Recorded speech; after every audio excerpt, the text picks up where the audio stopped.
Good morning বন্ধুরা, কেমন আছো তোমরা সবাই? আশা করি সবাই ভালো আছো আর আমিও ভালো আছি। তো আমি ভিডিওটি এখান থেকে স্টার্ট করলাম।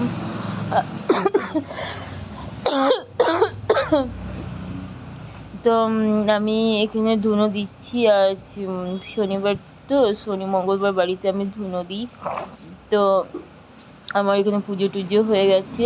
তারপর আমি চলে যাব এখন মুড়ি টুড়ি খেতে। তো আমার এখানে মুড়ি টুড়ি খাওয়া হয়ে গেছে আর আমি এদিকে রান্নাও বসিয়ে দিয়েছি। আর বেশি কিছু আমি রান্না করিনি। আমার তো মানে সর্দি লেগে গেছে, প্রচুর কাশি, মানে ঠান্ডা লেগে গেছে আর কি। তো রান্না করেছিলাম তোমার খেরো দিয়ে ডাল করেছিলাম, আর পটল ভেজেছিলাম, আর উচ্ছে ভেজেছিলাম, আর এদিকে ডিম সেদ্ধ করেছিলাম। আর এইটা হলো তোমার আলু পটল আর কি বলে লাল থেকে ডাঁটা দিয়ে একটু চচ্চড়ি করে দিয়েছিলাম, খারাপ হয়ে গেছিলো সবজিগুলো। আর এদিকে একটু টক করে নিয়েছিলাম। তারপর খাওয়া দাওয়ার পর একটু ঘুমিয়ে নিলাম। তারপর দেখছি ফ্রিজে আইসক্রিম রয়েছে, মানে কমই ছিল, পুরো মানে বরফ জমে গেছে। তো আমি ভাবলাম যে খেয়েই নিই, ফ্রিজে ভর্তি রেখে কী করবো।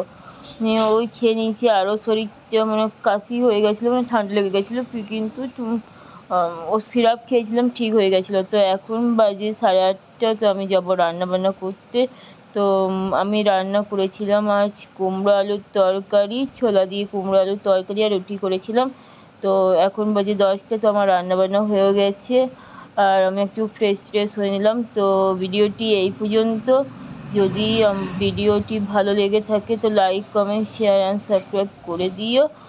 বাই বাই, সবাই ভালো থাকবে, সুস্থ থাকবে।